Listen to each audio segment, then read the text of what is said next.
My all dear students, कैसे हैं मेरे प्यारे विद्यार्थियों।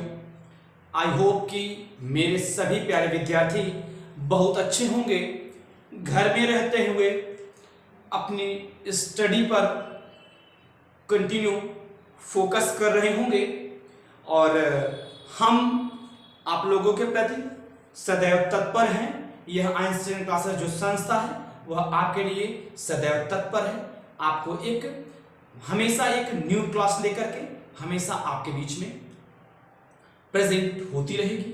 आप लोगों को एक न्यू क्लास जो फ्री ऑफ कॉस्ट है, जो यह एक हमारे सभी विद्यार्थियों से जो जुड़ने का एक वो है, तो हम जुड़े रहेंगे।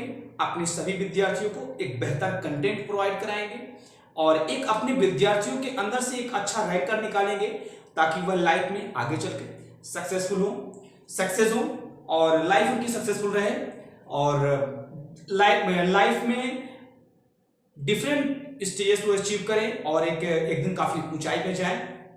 तो माय डियर स्टूडेंट्स, जैसा कि आप सभी जानते हैं कि आइंस्टाइन क्लासेस किस तरह से आप लोगों के बीच में है, तो चलिए हम लोगों ने अपने प्रीवियस क्लास में future perfect continuous tense finish किया था। उसके एग्जाम्पल्स देखे थे। एग्जाम्पल्स देखने के बाद मैंने आप लोगों को कंपैरेटिव एनालिसिस स्टार्ट किया था। तो जब मैंने आप लोगों का कंपैरेटिव एनालिसिस स्टार्ट किया था तो वहां पे हमने आपको बताया था माय डियर स्टूडेंट्स कि हम कभी कभी होता वो यूं है कि हमको बात जिस टेंस में कहनी होती है हम उस टेंस में न कह के हम दूसरे टेंस में कह जाते हैं। क्यों? कहीं ना कहीं हमारे जहन में हिंदी चल रही होती है। क्या चल रही होती है? हिंदी चल रही होती है, तो हम उसी के अकॉर्डिंग ट्रांसलेट कर देते हैं। तो माय डियर स्टूडेंट्स, हम इन सब चीज को देखते हुए मैंने आप लोगों के लिए एक अलग से टॉपिक ही बनाया हुआ है, कंपैरेटिव एनालिसिस, जिसमें आपको यह पता चल जाए कि हमको अपनी किस बात को किस टेंस में कहना है ताकि आप उस टेंस में कहें, आपको प्रॉब्लम ना हो। आई होप कि माय डियर स्टूडेंट्स आप लोग समझ रहे होंगे मैं क्या कहना चाह रहा हूं और मैं क्या आपको समझाना चाह रहा हूं। तो माय डियर स्टूडेंट्स, आप लोग समझने का प्रयास करें तो हम आप लोगों के बीच में एक बेहतर कंटेंट रखेंगे जिससे आपको बेहतर चीज मिले। मैं प्रीवियस क्लास में भी बोला था, आज भी बोल रहा हूं और कंटिन्यू बोलता रहूंगा कि आप लोगों को जो कंटेंट प्रोवाइड हो रहा है आप मैच कर लीजिए, देख लीजिए, चीजें आपको खुद समझ में आएंगी, हटके होंगी। जब अभी आप लोगों का जैसे मैं कंपैरेटिव एनालिसिस फिनिश करूंगा तो मैं आप लोगों को प्रैक्टिस कराऊंगा। मैं आप लोगों का टेंस से रिलेटेड चीजों की मैं प्रैक्टिस कराऊंगा। तो जब मैं प्रैक्टिस कराऊंगा तो वहां पर मैं लगभग 50 या 60 क्वेश्चन मैं कराऊंगा। लगभग मतलब 50 से ज्यादा भी हो सकता है, 50 से कम भी हो सकता है। मतलब आप लोगों को इतना अप्रोक्सीमेट प्रैक्टिस करा दिया जाएगा जिससे कि आपको टेंस से प्रॉब्लम ही खत्म हो जाए, टेंस की प्रॉब्लम जड़ से खत्म हो जाए, आप बेहतर हो जाओ। तो माय डियर स्टूडेंट, हम आप लोगों के बीच में सदैव ही एक अच्छी क्लास लेकर के, एक अच्छा कंटेंट लेकर के आप लोगों के बीच में आते हैं जिससे हमारे सभी स्टूडेंट्स को एक अच्छा कंटेंट प्रोवाइड हो, एक अच्छी सीख मिले और अच्छा सीखने का मौका मिले। तो चलिए, जब हमने पिछली क्लास में कंपैरेटिव एनालिसिस बताया था तो मैंने आप लोगों को कंपैरेटिव एनालिसिस के अकॉर्डिंग मैंने आप लोगों को बताया था, कुछ कीवर्ड्स बताए थे कि ये कीवर्ड्स हैं जो अगर यह कीवर्ड्स हमें सेंटेंस में मिलते हैं इट मींस दैट कि वह शो करते हैं प्रेजेंट टेंस को, प्रेजेंट इंडेफिनिट टेंस को। उसमें हमने आपको बताया था कंपैरेटिव एनालिसिस में सबसे पहले मैंने आपको बताई थी हैबिट और रूटीन। क्या बताई थी? हैबिट और रूटीन। हैबिट और रूटीन को बताने के लिए मैंने कुछ कीवर्ड्स आप लोगों के बीच में रखे थे और मैंने यह भी बताया था कि उन कीवर्ड्स का अरेंजमेंट कहाँ होगा, और कीवर्ड्स को हम लोग किसके लिए यूज करेंगे, हैबिट और रूटीन बताने के लिए। किसको बताने के लिए, हैबिट या रूटीन को बताने के लिए हम उन कीवर्ड्स का यूज करेंगे। तो उन कीवर्ड्स में मैंने कल आपको कुछ बताए थे।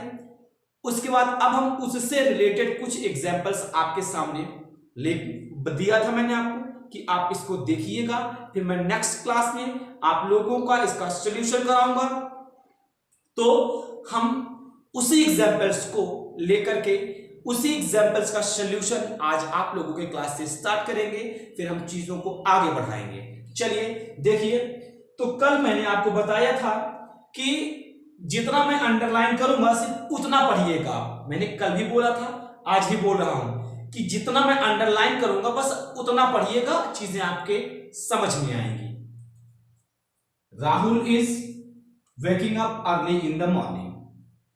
तो आपने कहा सर बात तो ठीक है, राहुल इज, भाई प्रेजेंट कंटिन्यूअस में जा रहा है, waking up early in the morning continuous में इज एमान लगता है, उसके बाद मेन वर्ब का फर्स्ट फॉर्म प्लस आईएनजी लगता है, उसके साथ ऑब्जेक्ट होता है।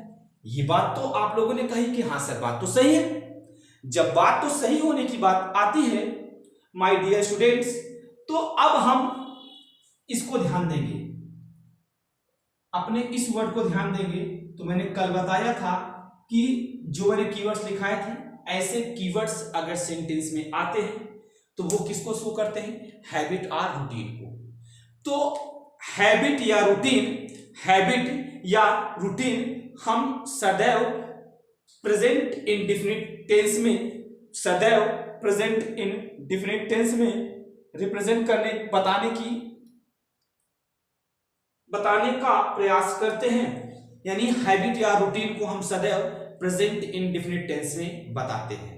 तो अब आपका यह हैबिट और रूटीन को शो करने वाली बात हो गई। तो इट मींस दैट कि यह तो कंटिन्यूअस में होना नहीं चाहिए। अगर यह कंटिन्यूअस में है, इट मींस दैट ये सेंटेंस आपका क्या है, रॉन्ग है। तो मुझे क्या करना होगा, मैं बताता हूं आपको। ऐसे कंडीशन में हम क्या करेंगे, हम सबसे पहले इज को यहां से क्या करेंगे, काट देंगे, खत्म करेंगे, और वेकिंग अप ये वर्ब का ये भी फॉर्म को क्या करेंगे, हम लोग खत्म करेंगे। तो क्या हो जाएगा हमारा, वेक्स। क्या हो जाएगा, Rahul wakes up early in the morning. I hope की चीजें आपके समझ में आ रही होंगी। मैं बेहतर से बेहतर बताने का प्रयास करूंगा। माय डियर स्टूडेंट्स, आप लोग भी कंसंट्रेट होकर के टॉपिक को समझने का प्रयास करें। चलिए अब बात करते हैं। जितना मैं अंडरलाइन करूंगा माय डियर स्टूडेंट्स, मैं जितना अंडरलाइन करूंगा आप सिर्फ उतना पढ़ेंगे, उसके बाद मैं चीजों को जोड़ने का प्रयास करूंगा। मैं जो अंडरलाइन करूंगा बची रिमेंस को उन चीजों के साथ जोड़ने का प्रयास करूंगा। तो देखेंगे, Radha is telling her experience. Radha is telling her experience. आपने कही सर बात तो सही है, इज है, वर्ब का फर्स्ट फॉर्म प्लस आईएनजी है, ऑब्जेक्ट है, ये बात तो आपने सही कही। लेकिन अगर हम इस वर्ड को देखते हैं तो ये कीवर्ड किसको रिप्रेजेंट करते हैं, ये कीवर्ड्स हैबिट या रूटीन को रिप्रेजेंट करते हैं। जब हैबिट या रूटीन की बात आती है तो हम कंटिन्यूअस में न बताकर प्रेजेंट इंडेफिनिट टेंस में बताते हैं। तो ऐसी कंडीशन में हम इज को यहां से खत्म करते हैं, टेलिंग को यहां से खत्म करते हैं, क्या करेंगे, tells. Radha tells her experience. I hope कि चीजें आपके समझ में आ रही होंगी। माय डियर स्टूडेंट्स, आप लोग कंसंट्रेट होकर सुनेंगे तो मैं बेहतर बताने का प्रयास करूंगा। मैं यह बताने का प्रयास करूंगा जिससे आपको प्रॉब्लम ना हो। चलिए अब आगे देखिए, सी इज कमिंग लेट। ठीक, सी इज कमिंग लेट, बात तो कहा सर बात तो सही है। सी इज, भाई कमिंग लेट यही हमारे कंटिन्यूअस टेंस में है, हमारे प्रेजेंट टेंस के कंटिन्यूअस में है। लेकिन हम जैसे ही बात देखते हैं इसको, अपने इस कीवर्ड को देखते हैं तो तुरंत हमें यह पता चल जाता है यह कीवर्ड्स किसको रिप्रेजेंट करता है, हैबिट और रूटीन को।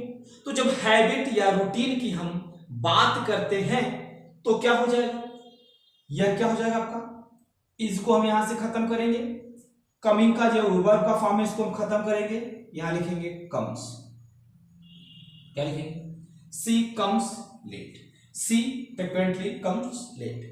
समझ में आया?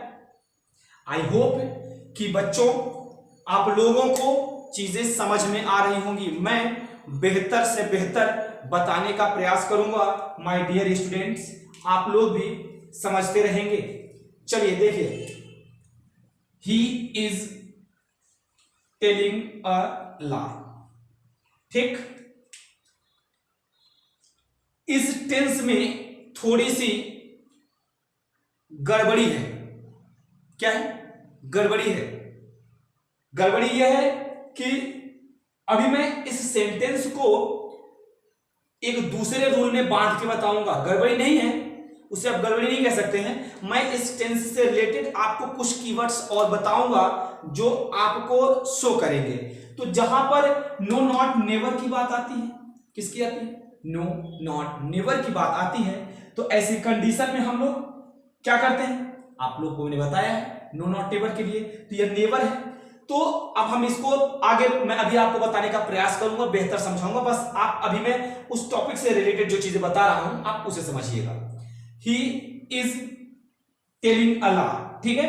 तो अब बात तो सही है, टेलिंग इज है, वो आपका first form plus ING plus आपका वो मतलब आईएनजी आपका है। तो अब हम इसको जब करेंगे तो हमने जैसे ही देखा नेवर, नेवर हमारा कीवर्ड है, जो कीवर्ड है वह हैबिट और रूटीन को रिप्रेजेंट करता है। किसको रिप्रेजेंट करता है, हैबिट और रूटीन को रिप्रेजेंट करता है। तो जब वह हैबिट और रूटीन को रिप्रेजेंट करेगा माय डियर स्टूडेंट्स, तो समझने का प्रयास करेंगे बच्चों। तो ऐसी कंडीशन में हम लोग इज को खत्म करेंगे। अब यहां जो टेलिंग का फॉर्म है वह टेलिंग के फॉर्म को हटा करके टेल्स अ लाई। समझ में आ रहा है? अरे हाँ या ना भाई, समझ में आ रहा है ना? मैं चीजों को बेहतर तरीके से समझाने का प्रयास करूंगा, आप भी समझने का प्रयास करें। चलिए देखिए, जितना अंडरलाइन करेंगे माय डियर स्टूडेंट्स आप सिर्फ उतना देखेंगे। He is going for a walk, तो बात तो सही है, बात तो सही है, लेकिन जैसे ही हमारी निगाह इस वर्ड पे पड़ती है तो यह वर्ड किसको रिप्रेजेंट करता है, हैबिट और रूटीन को। जब यह वर्ड हैबिट और रूटीन को रिप्रेजेंट करता है, इट मींस दैट हमको कंटिन्यूअस में न बता करके हम उनको किस में बताएंगे, हम उनको प्रेजेंट इंडिफिनिट बताएंगे। तो जब प्रेजेंट इंडिफिनिट बताएंगे तो हमको इज को खत्म करना पड़ेगा। अब यहां पे हमारा जो गोइंग है, गोइंग को हम लोग क्या करेंगे, हटा देंगे, गोज फॉर अ वॉक। तो माय डियर स्टूडेंट्स एक बार प्लीज आप लोग देख लीजिए, फिर मैं चीजों को आगे ले चलने का प्रयास करता हूं। प्लीज एक बार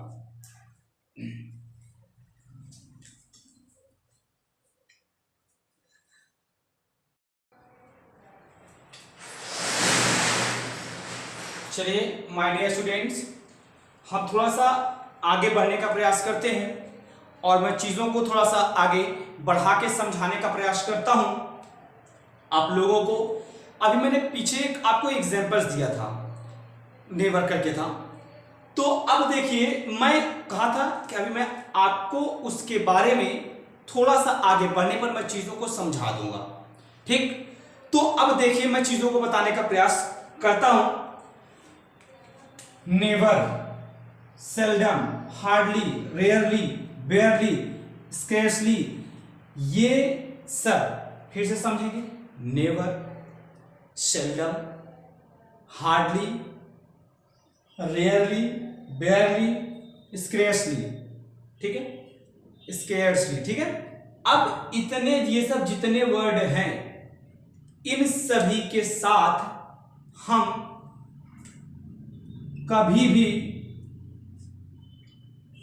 नॉट का कभी भी नॉट का यूज नहीं करेंगे, नो यूज, ठीक है, नो यूज ऑफ नॉट। अगर यह सेंटेंस में कहीं आपको मिलते हैं, उनके साथ अगर नॉट मेंशन है, इट मींस दैट वह ग्रामेटिकली क्या है, गलत है, वह ग्रामेटिकली गलत है।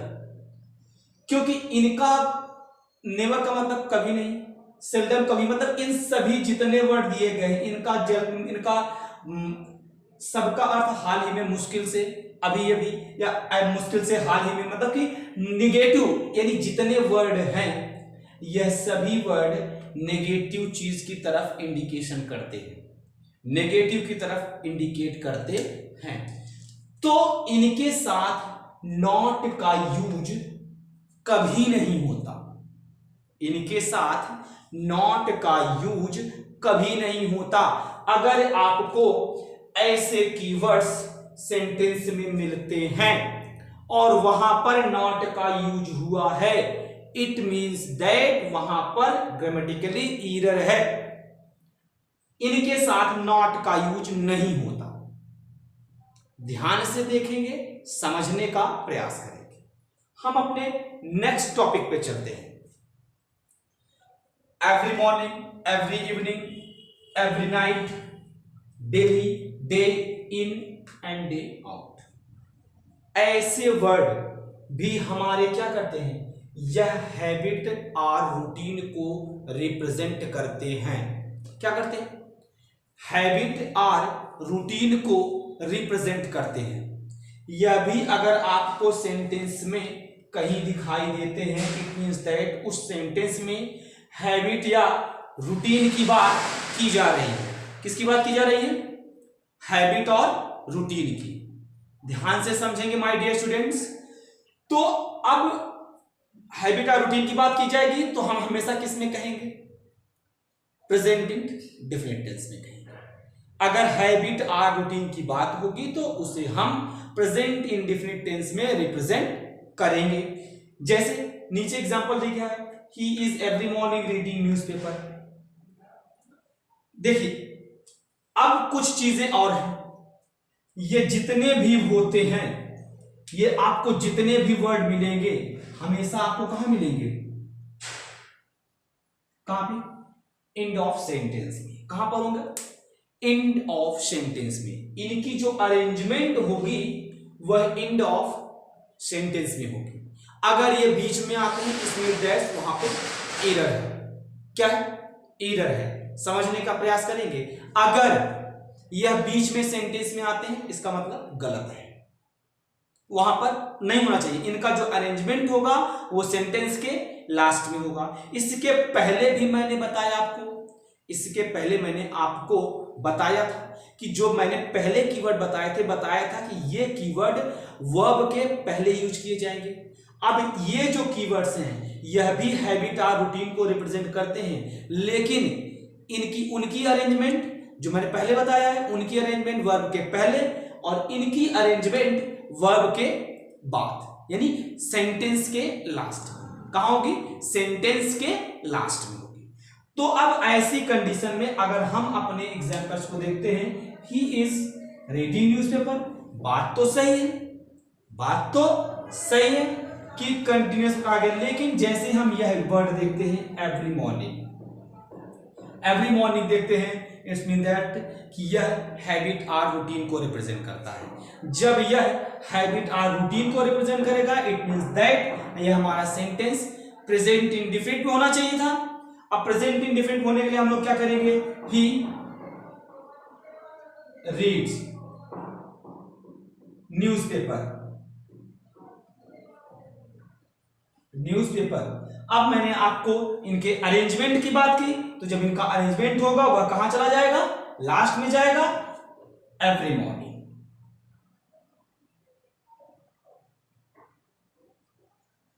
कहां जाएगा, एवरी मॉर्निंग। ठीक है, नेक्स्ट एग्जांपल देखते हैं, माया डेली वॉश क्लोथ्स। अब देखिए माय डियर स्टूडेंट्स, मैंने आपको बताया था कि जितना मैं देखूं कहूंगा उतना देखिएगा, माया वॉश क्लोथ्स, यह भी गलत है। आपको लग रहा है माया हमारा क्या, माया हमारा सिंगुलर सब्जेक्ट है, यहाँ पे वॉस है, वर्ब में SAIS नहीं लगा, इट मींस दैट ये भी गलत है। सेकेंड थिंग्स, अब बात हम जैसे इसकी करते हैं तो ये हैबिट या रूटीन को रिप्रेजेंट करता है। जब हैबिट या रूटीन को रिप्रेजेंट करता है तो सीधी सी बात है, जाहिर सी बात है कि हम हैबिट और रूटीन को प्रेजेंट इंडिफिनिट कहेंगे। लेकिन ये सेंटेंस तो सही, इसमें दो चीज का एतराज है। पहला एतराज यह कि यह आपका जो वर्ड है, जो वर्ड है यह हमेशा सेंटेंस के एंड में होता है, और जब सेंटेंस के एंड में होगा हमारा सब्जेक्ट सिंगुलर होगा तो इसमें क्या लगेगा, SAIS लगेगा। तो जरा हम लोग देखने का प्रयास करेंगे। माय डियर स्टूडेंट्स, आप लोग देखते रहिए और समझते रहिए, हम आपको चीजों को समझाते रहेंगे। देखिए क्या करेंगे, माया वॉस WASH, यहाँ पे ES जुड़ेगा। क्यों जुड़ेगा, क्योंकि हमने बताया था SHCHSS ऐसे वर्ड आते हैं तो उनके लास्ट में ES जुड़ता है। ES हो जाएगा Maya washes clothes, CLO clothes daily. I hope कि चीजें आपके समझ में आ रही होंगी। तो माय डियर स्टूडेंट्स, चीजों को देखते रहिए, समझते रहिए, बेहतर तरीके से समझते रहिए। एक बार मैं फिर से बता दे रहा हूं, ऐसे वर्ड्स, ऐसे कीवर्ड्स अगर हमको किसी भी सेंटेंस में मिलते हैं तो इनके साथ नॉट का यूज कभी नहीं होता। ध्यान रखेंगे, नॉट का यूज नहीं होता। अगर नॉट का यूज इनके साथ है इट मींस दैट वहां पर ग्रामेटिकली एरर है। ध्यान रखेंगे। सेकेंड पॉइंट, यह जितने कीवर्ड हैं, every morning, every evening, every night, daily, day in and day out, ये ऐसे जो कीवर्ड्स हैं, अगर ऐसे कीवर्ड्स हमको मिलते हैं तो यह भी कीवर्ड्स हैबिट और रूटीन को रिप्रेजेंट करते हैं। तो जब यह हैबिट और रूटीन को रिप्रेजेंट करते हैं इट मींस दैट कि इनके साथ भी हम किसमें, इनको भी मतलब जो सेंटेंस होगा वह प्रेजेंट इंडेफिनिट टेंस में होना चाहिए। तो जैसा कि मेरा एग्जांपल मैंने आपको बताया था। और सेकेंड थिंग्स, एक चीज मैंने और बताई कि इनकी जो अरेंजमेंट होगी वह सेंटेंस के लास्ट में होगी। जैसा कि हमारा एग्जांपल मिल रहा है, he is every morning reading newspaper. तो अब यह जो न्यूज़पेपर एवरी मॉर्निंग है, एवरी मॉर्निंग यह हमारे किसको रिप्रेजेंट कर रहा है, यह हमारा हैबिट और रूटीन को रिप्रेजेंट कर रहा है। जब यह हैबिट और रूटीन को रिप्रेजेंट कर रहा है इट मींस दैट यह हमारा क्या हो जाएगा, यह अब इनकी हैबिट और रूटीन की बात हो गई तो हम प्रेजेंट इन डिफिनिट में बात करेंगे, और जब इनकी अरेंजमेंट की बात करेंगे तो यह वर्ड में सेंटेंस के लास्ट में चले जाएंगे, he reads newspaper every morning. अब नेक्स्ट एग्जांपल में आपको दिया गया है, एक बार चीजें आप लोग देख लीजिए, फिर हम चीजों को आगे बढ़ाने का प्रयास करते हैं। My dear student please,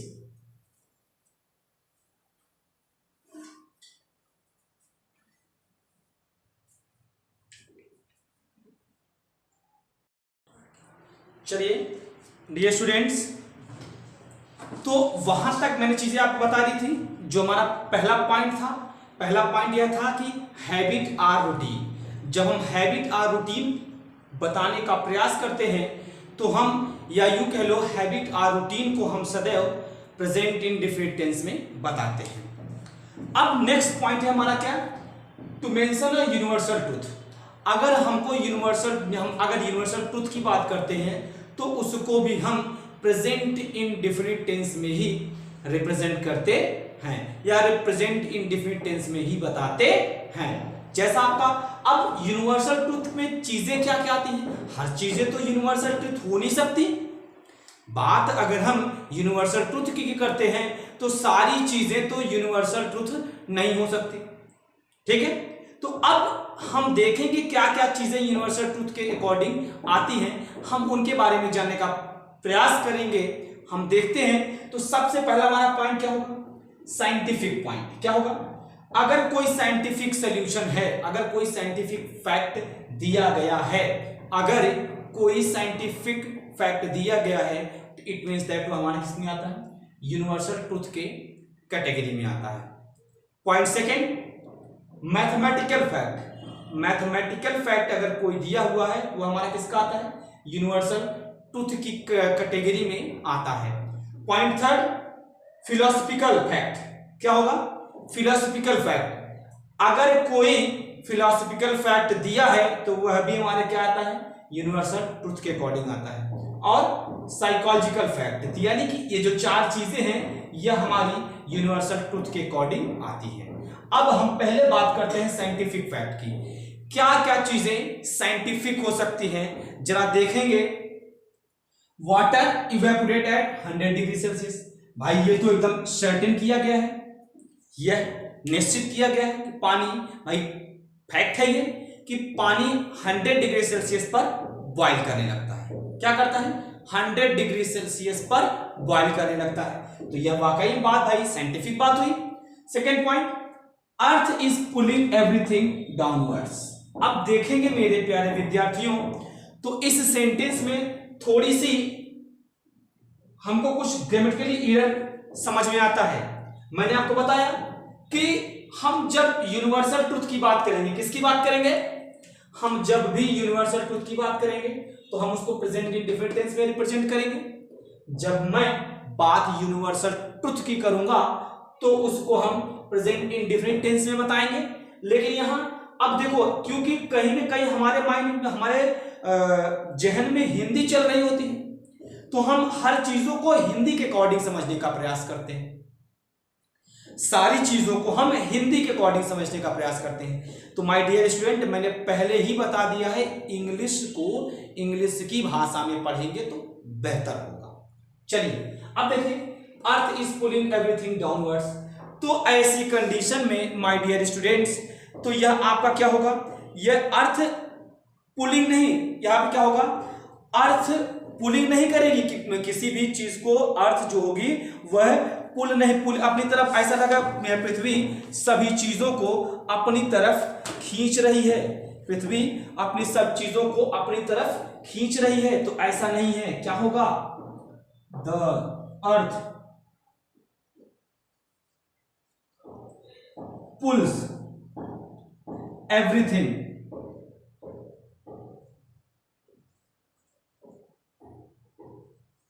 downwards. ठीक, तो क्या होगा, यह जो पुलिंग है नहीं होगा। क्यों भाई, पृथ्वी क्या करे, सभी चीजों को अपनी तरफ खींच रही है। कहीं ना कहीं हमारे माइंड में हिंदी चलता रहता है, तो ऐसा नहीं है, पृथ्वी सभी चीजों को अपनी तरफ खींचती है।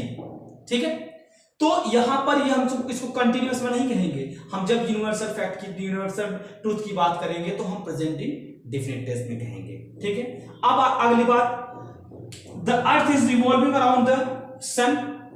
तो ऐसा नहीं होगा, ऐसा नहीं होगा। क्या होगा, द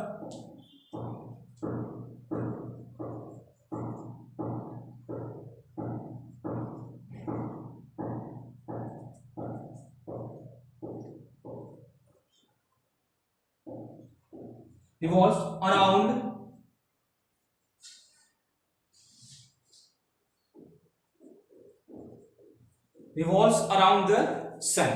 तो जो पृथ्वी है वह क्या कर रही है, सूर्य के चारों ओर चक्कर लगा रही है। तो आई होप कि चीजें आपके समझ में आ रही होंगी माय डियर स्टूडेंट्स। देखेंगे, the earth revolving around the sun, the earth revolves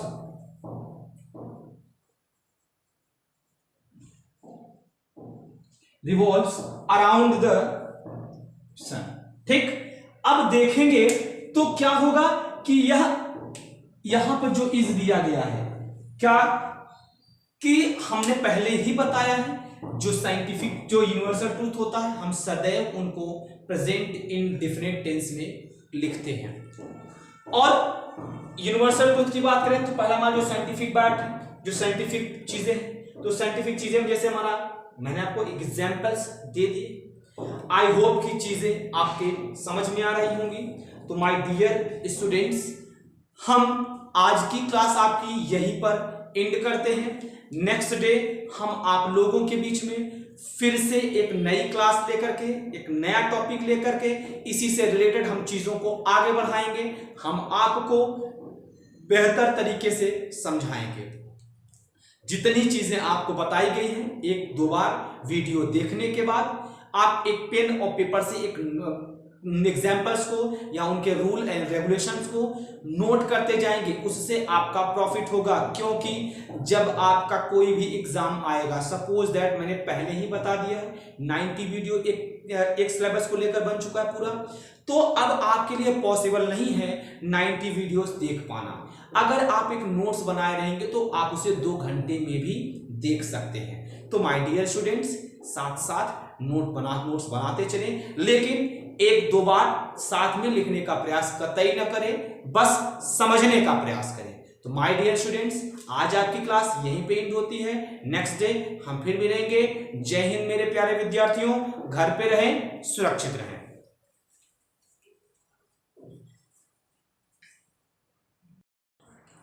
चलिए डियर स्टूडेंट्स, तो वहां तक मैंने चीजें आपको बता दी थी। जो हमारा पहला पॉइंट था, पहला पॉइंट यह था कि हैबिट आर रूटीन। जब हम हैबिट आर रूटीन बताने का प्रयास करते हैं तो हम, या यूं कह लो, हैबिट आर रूटीन को हम सदैव प्रेजेंट इंडेफिनिट टेंस में बताते हैं। अब नेक्स्ट पॉइंट है हमारा क्या, to mention a universal truth.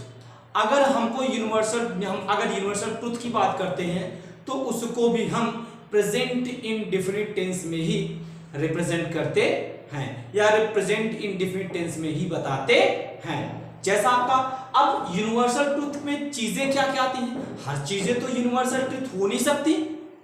बात अगर हम यूनिवर्सल ट्रूथ की करते हैं तो सारी चीजें तो यूनिवर्सल ट्रूथ नहीं हो सकती, ठीक है। तो अब हम देखेंगे क्या क्या चीजें यूनिवर्सल ट्रूथ के अकॉर्डिंग आती हैं, हम उनके बारे में जानने का प्रयास करेंगे। हम देखते हैं। तो सबसे पहला हमारा पॉइंट क्या होगा, साइंटिफिक पॉइंट क्या होगा। अगर कोई साइंटिफिक सॉल्यूशन है, अगर कोई साइंटिफिक फैक्ट दिया गया है, अगर कोई साइंटिफिक फैक्ट दिया गया है, तो इट मींस दैट वो हमारे किस में आता है, यूनिवर्सल ट्रूथ के कैटेगरी में आता है। Point second, mathematical fact.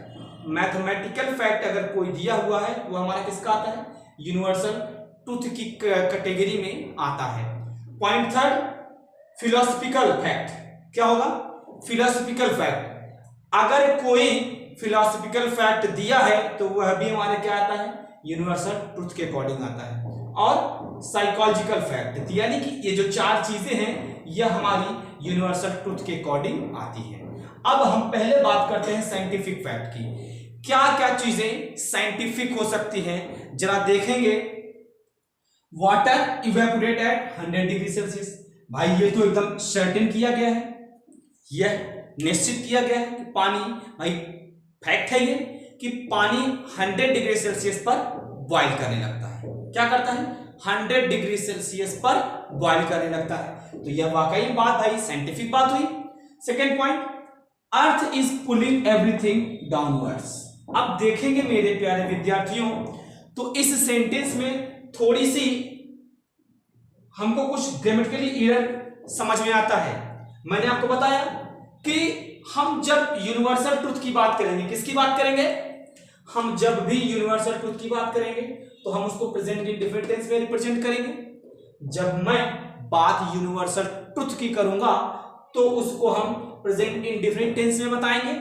लेकिन यहां अब देखो, क्योंकि कहीं ना कहीं हमारे माइंड में, हमारे जहन में हिंदी चल रही होती है, तो हम हर चीजों को हिंदी के अकॉर्डिंग समझने का प्रयास करते हैं। सारी चीजों को हम हिंदी के अकॉर्डिंग समझने का प्रयास करते हैं। तो माय डियर स्टूडेंट, मैंने पहले ही बता दिया है, इंग्लिश को इंग्लिश की भाषा में पढ़ेंगे तो बेहतर होगा। चलिए अब देखिए, earth is pulling everything downwards. तो ऐसी कंडीशन में माय डियर स्टूडेंट्स, तो यह आपका क्या होगा, यह अर्थ पुलिंग नहीं, यहां पे क्या होगा, अर्थ पुलिंग नहीं करेगी कि किसी भी चीज को, अर्थ जो होगी वह पुल नहीं, पुल अपनी तरफ, ऐसा लगा पृथ्वी सभी चीजों को अपनी तरफ खींच रही है, पृथ्वी अपनी सब चीजों को अपनी तरफ खींच रही है, तो ऐसा नहीं है। क्या होगा, the earth pulls everything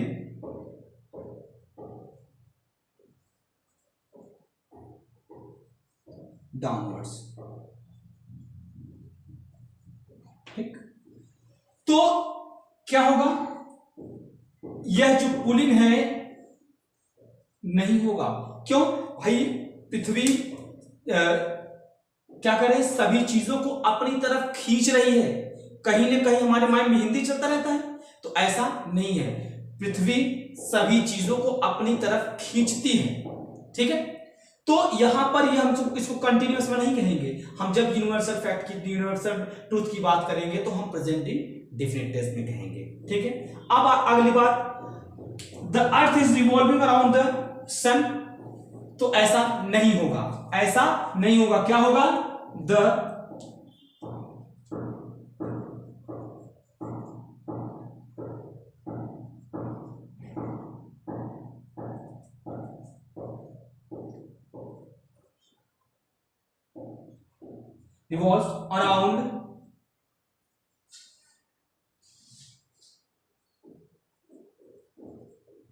revolves around the sun।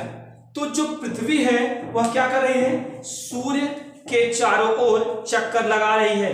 तो आई होप कि चीजें आपके समझ में आ रही होंगी माय डियर स्टूडेंट्स। देखेंगे, the earth revolving around the sun, the earth